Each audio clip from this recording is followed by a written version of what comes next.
안녕하십니까? 오늘은 창세기 4장 8절 말씀 살펴보도록 하겠습니다. 먼저 9절 한번 보시도록 하죠. 가인이 그의 아우 아벨에게 말하고 그들이 들에 있을 때에 가인이 그의 아우 아벨을 쳐 죽이니라. 자, 오늘은 창세기 4장 8절 말씀 중에서 이 쳐 죽이니라, 쳐 죽이다, 여기서 쳐 하는 말은 좀 상당히 격한 말이죠. 우리 쳐먹다, 쳐 때리다 이런 말 쓰듯이 쳐 죽이다.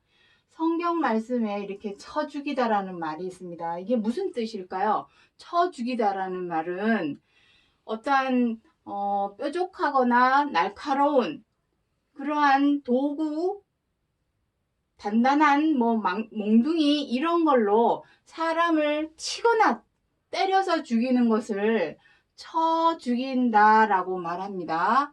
그냥 죽이는 것이 아니죠. 뭔가를 도구를 사용해서 아니면은 사람이 손으로 때려서는 죽기가 어렵죠. 남자들이 주먹으로 때리면 사람을 쳐 죽일 수 있을까요? 어쨌든 우리가 뉴스에서 봐오던 그런 쳐 죽이는 살인사건입니다. 놀랍게도 6천년 전 가인이, 그것도 동생 아벨, 친족이죠. 친족을 쳐 죽이는 내용에 대해서 성경에 이렇게 기록이 되어 있습니다. 창세기에 이미 우리가 뉴스에서 많이 봐오던 그 살인사건이 6천년 전 창세기에서 기록을 하고 있습니다. 오늘 이 시간에 이 쳐 죽이다 하는 이 말씀을 왜 살펴봐야 하는지 그 이유를 오늘 알아보도록 하겠습니다. 자, 먼저 쳐 죽이게 된 상황, 그 상황을 이 구절 속에 다 들어 있습니다. 자, 다시 한번 구절을 읽어보도록 하겠습니다. 가인이 그의 아우 아벨에게 말하고 그들이 들에 있을 때, 자, 여기 보면은 가인이 그 시대에 가인과 아벨만 있지는 않았겠죠. 주변에 사람들이 많이 있었겠죠. 그 중에서 이제 가인이 아벨과 말을 하고 있고, 그리고 상황을 한번 마음으로 그려보도록 하겠습니다. 말을 하고 있는데 아벨과 함께 있던 어떤 사람들이 있어요.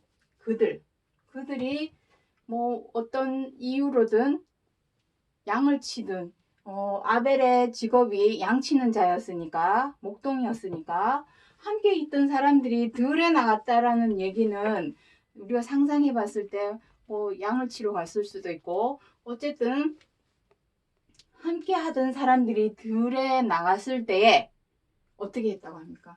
가인이 그 아우 아벨을 쳐 죽였다고 합니다. 이거는 쉽게 말해서 계획적, 의도적 살인입니다. 자, 이해되시겠습니까? 갑자기 흥분해서 순간적으로 욱해서 죽인 상황이 아닙니다.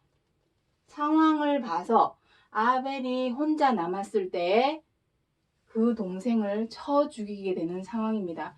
그것이 계획적이고 의도적인 살인이라는 것을 더 명확하게 말해주는 구절이 바로 뒷구절입니다. 9절 말씀 보겠습니다. 하나님께서 가인에게 말을 합니다. 내 아우 아벨이 어디 있느냐? 그가 이르되 내가 알지 못하나이다. 내가 내 아우를 지키는 자니까. 이런 말을 하고 있습니다. 가인이. 우리는 특히나 가족 중에 누군가가 안 좋은 일을 당하게 되면 내 잘못인가 하고 자책을 하는 경우가 많이 있죠. 특히나 부모들은 자식이 뭔가 잘못되거나, 우리 세월호 사건만 보더라도 자식들의 죽음을 자신을 탓하죠. 그것이 사람의 마음입니다. 근데 지금 이 가인은 자기 동생이 죽었는데 만약에 안 좋은 일을 당했다면 형제라면 어떤 마음을 품는 것이 사람의 마음이겠습니까? 혹시나 내가 무슨 하지 말라고 했는데 시켜가지고 그렇게 됐나? 이렇게 자책하는 마음을 가지는 것이 사람의 도리고 사람의 마음입니다. 근데 지금 여기에는 어떤 말을 하고 있습니까? 내가 알지 못합니다. 내가 아우를 지키는 사람입니까? 이런 아주 냉정한 말을 하고 있죠. 쐐기를 박는 거죠. 계획적인 의도적인 살인이었다라는 것을 말을 대변하는 말씀 구절이 되겠습니다. 자, 우리가 앞서 가인에 대해서 살펴보았습니다. 앞서 지난 방송에서 가인은 왜 아우 아벨을 쳐 죽였을까요? 자, 멀리 창세기와 요한일서는 아주 극과 극입니다. 왜냐하면 계시록 다음에 기록이 되어 있는 말씀이 요한일서이기 때문에 성경 끝과 끝에 가인에 대해서 기록을 하고 있습니다. 자, 요한일서 3장 11절부터 12절. 우리는 서로 사랑할지니 이는 너희가 처음부터 들은 소식이라. 가인같이 하지 말라. 어떤 이유로 죽였느냐? 자기의 행위는 악하고 그 아우의 행위는 의로움이니라. 자, 여기에서 먼저 살펴볼 내용이 있습니다. 창세기 4장 1절부터 내용 우리 다 앞서 지난 방송에서 다 살펴본 내용이지만 복습하는 차원에서 다시 한번 보도록 하겠습니다. 가인은 직업이 무엇입니까?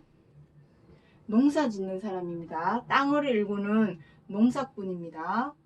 자, 이 내용은 제가 지어내는 말이 아니라 창세기 4장 1절 이하의 말씀을 보시면 다 나오는 내용입니다. 그리고 아벨은 직업이 무엇이었냐면 양치는 자였습니다.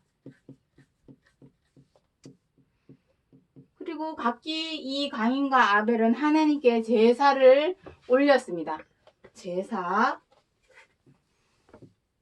제사를 올렸습니다. 여기서 제사하는 것은 오늘날 예배를 말합니다. 우리가 제물에 대해서 앞 시간에서 지난 방송에서 살펴드렸지만 우리가 하나님께 제사와 제물을 올리는 가장 큰 이유는 오직 속죄제입니다. 속죄죄. 죄에 관한 것입니다. 우리의 죄를 사하여 달라. 속죄제. 세상에서 드리는 제사와는 차원이 다릅니다. 세상에서 우리가 조상에게 올리는 제사나 마을마다 드리는 제사나 기후제나 또 고사나 다 그것은 무엇입니까? 잘되게 해달라. 사업이 잘되게 해달라. 자식이 잘되게 해달라. 학교 좋은 데 들어가게 해달라. 이런 의미의 제사입니다. 하지만 우리가 하나님께 드리는 제사는 오직 이것입니다. 우리의 죄를 속하여 달라. 사하여 달라는 제사입니다. 거기에 따르는 제물. 세상에서도 제수라고 해서 제물을 올리죠. 각종 과일이나 곡식이나 밥, 또 고기, 생선 이러한 것들을 올리는 것처럼 성경 모세오경에도 하나님께 드리는 제물에 대한 내용들을 기록하고 있습니다. 그와 마찬가지로 가인은 농사꾼이었으니 그 제물이 무엇이겠습니까? 땅의 첫 소산물. 땅의 첫 소산물.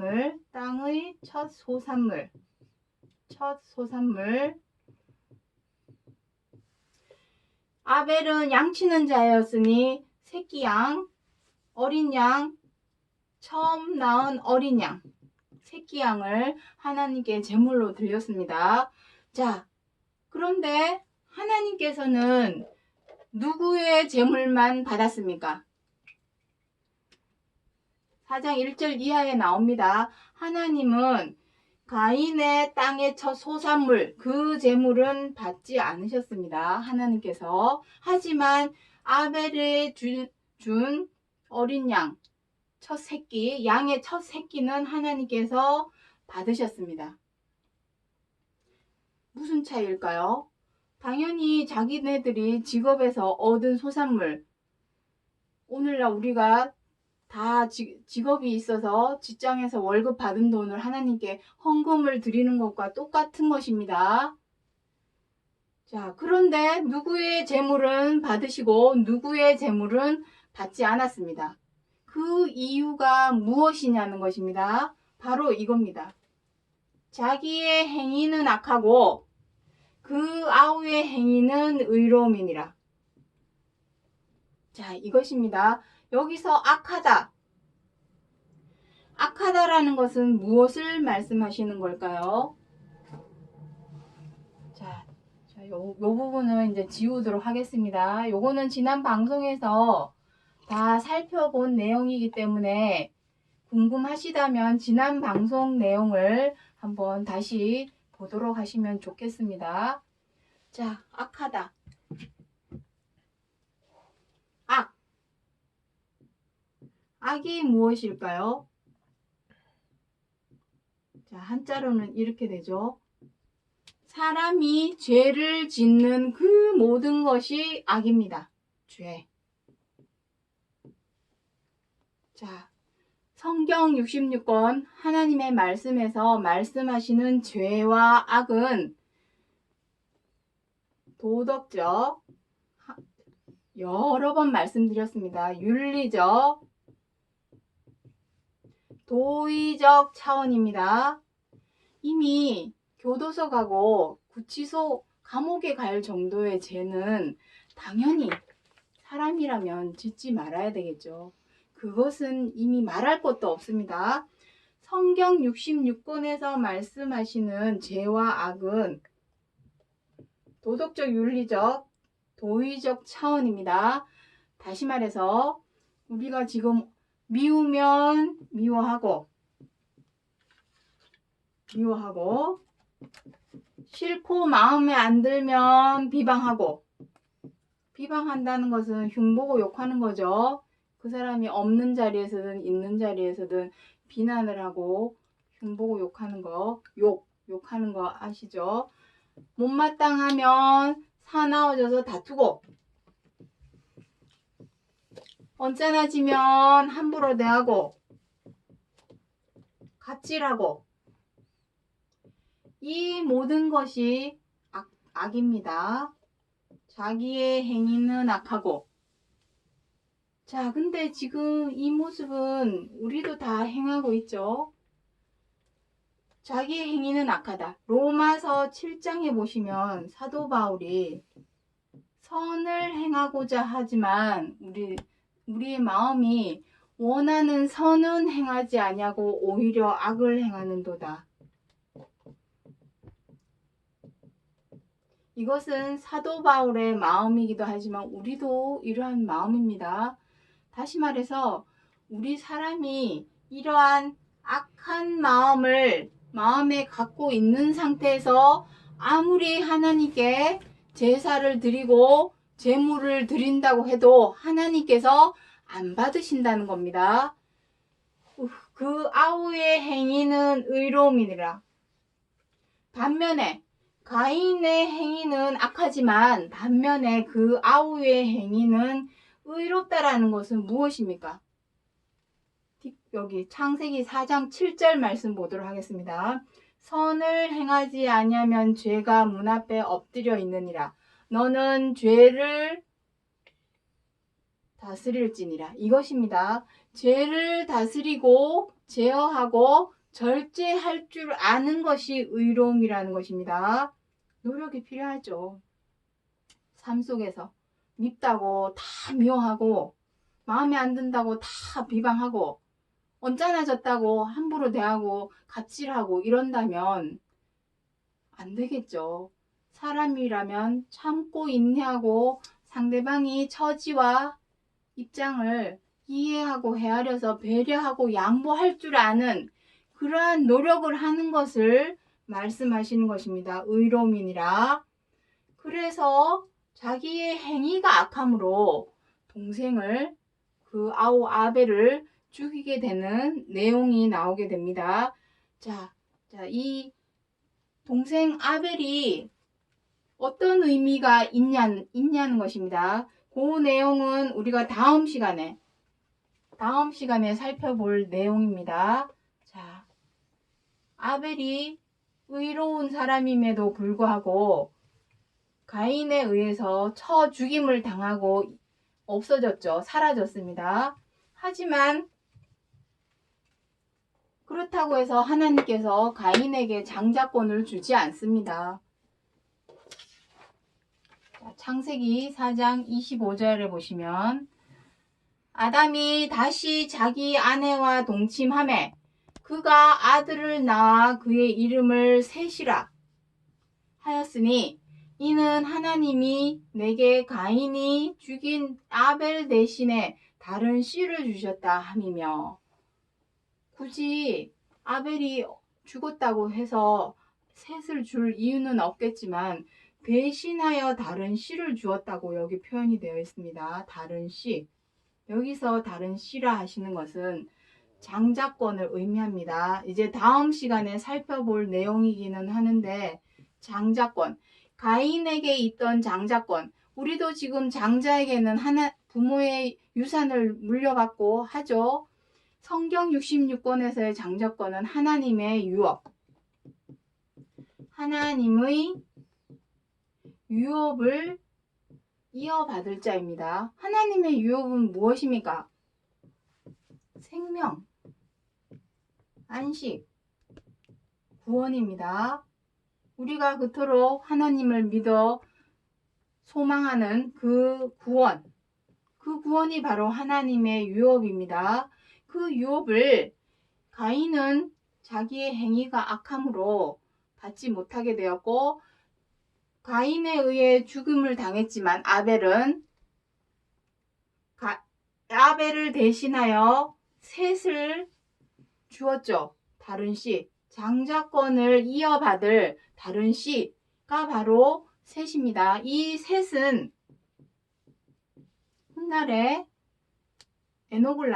자손 중에 에녹이 나옵니다. 에녹 할아버지죠. 에녹의 할아버지가 셋입니다. 에녹은 우리가 너무나 잘 알고 있듯이 죽음을 맛보지 않고 하늘로 올라간 사람이 에녹입니다. 그리고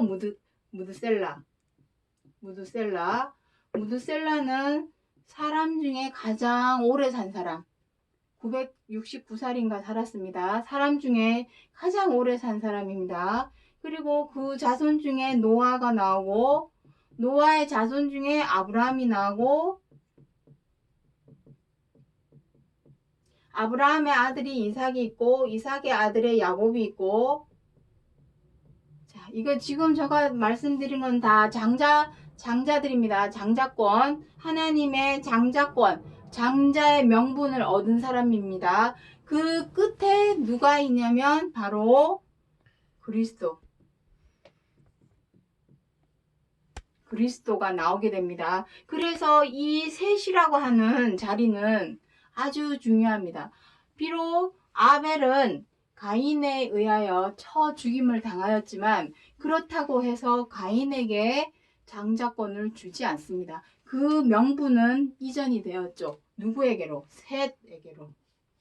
장자의 명이 이전이 되는 것입니다. 성경 여러 곳에 명의 이전에 관한 내용이 나오는데, 절대로 행위가 악한 자에게는 먼저 낸 자라 할지라도, 큰 자라 할지라도 그 장자의 명분은 빼앗기게 된다라는 것입니다. 그래서 오늘 쳐 죽이다 하는 이 말씀을 살펴보고자 하는 이유는, 쳐 죽인 그러한 악한 마음으로는 절대로 하나님의 장자권, 하나님의 장자의 명분인 하나님의 유업을 이어받을 수 없다라는 것을 오늘 이 시간 꼭 기억해 주시기 바라고, 요한일서 3장 뒷구절에 보시면은 어떤 내용이 나오냐면은 미워하는 자마다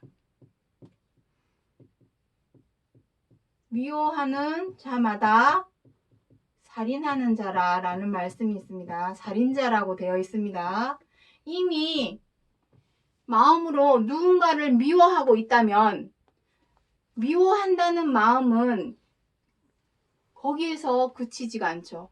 미워하기 때문에 비방을 하게 되죠. 흉보고 욕하게 되죠. 미워하기 때문에 사나워져서 다투게 됩니다. 미우니까 함부로 대하게 됩니다.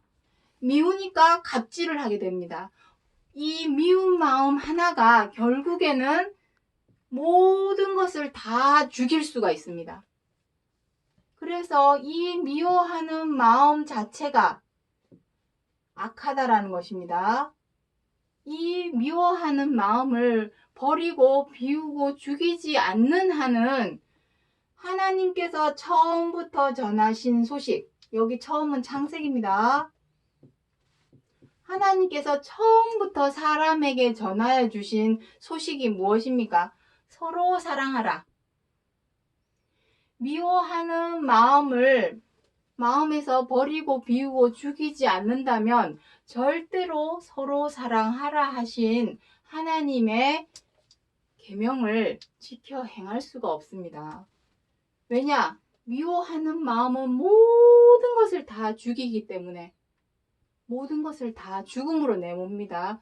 그것이 남만 죽음으로 내모는 것이 아니라 우리 자신도 사망이라고 하는 곳으로 구렁텅이로 우리를 내몰게 된다라는 것을 오늘 이 시간에 말씀드리고자 하는 것이고, 결국에는 그 미워하는 마음이 어떤 결과를 나타냈는지 한번 보도록 하겠습니다.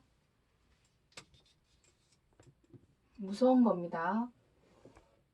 데살로니가 전서 2장 15절에 유대인은 주 예수와 선지자들을 죽이고 우리를 쫓아내고 하나님을 기쁘시게 하지 아니하고 모든 사람의 대적이 되었답니다. 여기서 유대인은 누굽니까? 가장 앞서서 먼저 된 자가 되어서 큰 자가 되어서 하나님을 믿고 주여 주여 외치고 부르짖는 먼저 된 사람입니다. 먼저 된 사람의 입장에서 주 예수 그리스도와 선지자들을 죽였다고 합니다. 굳이 그리스도와 선지자가 아니라 할지라도, 누구라 할지라도 미워하는 그 마음을 마음에서 제하여 버리지 않는다면, 죄를 다스리지 못한다면 그 누구라도 죽이게 되겠죠. 꼭 내 이웃, 내 형제, 가인처럼 친족, 형제도 죽이게 되고 아우도 죽이게 되고 부모도 죽이게 되고, 우리 뉴스에서 많이 봐왔습니다. 미워하는 마음이 모든 것을 죽이고 결국에는 모른다 할지라도, 그리스도가 모른다 할지라도 서로 사랑하라 하신 이 말씀대로만 지켜 행하였다면, 그리스도가 누군지 선지자가 누군지 모른다 할지라도 죽이는 일은 없었겠죠. 하지만 그 미워하는 악한 마음을 버리지 못함으로 인하여 결국에는 주 예수와 선지자들까지도 죽이게 되었고, 어떻게 되는 것입니까? 죽이는 자는 그 장자의 명분을 어떻게 합니까? 빼앗기는 겁니다. 명의가 이전이 됩니다. 누구에게로? 서로 사랑하라 하신 말씀대로 지켜 행하는 자에게로 그 장자의 명분은 이전하게 됩니다. 옮겨가게 된다라는 것을 오늘 이 시간 전하고자 알리고자 해서 창세기 4장에서 쳐 죽이니라. 이것은 역사적인 사실만을 말하고자 하는 것이 아닙니다. 역사적인 사실은 그저 표면적인 뜻에만 불과합니다. 표면적인 것에만 불과합니다. 그 속의 속뜻, 이면, 진짜 하나님께서 이 쳐 죽이니라 하시는 말씀 안에서 보여주고자 했던 참형상은 바로 악을 버려야만이 서로 사랑하라 하는 말씀을 지켜 행할 수가 있고, 지켜 행하는 자에게만 하나님의 장자권, 장자의 명분이 있다라는 것을 알리고자 하여 기록하여 주신 말씀이라는 것을 기억해 주시기 바랍니다. 오늘은 여기까지 하고 마치겠습니다. 감사합니다.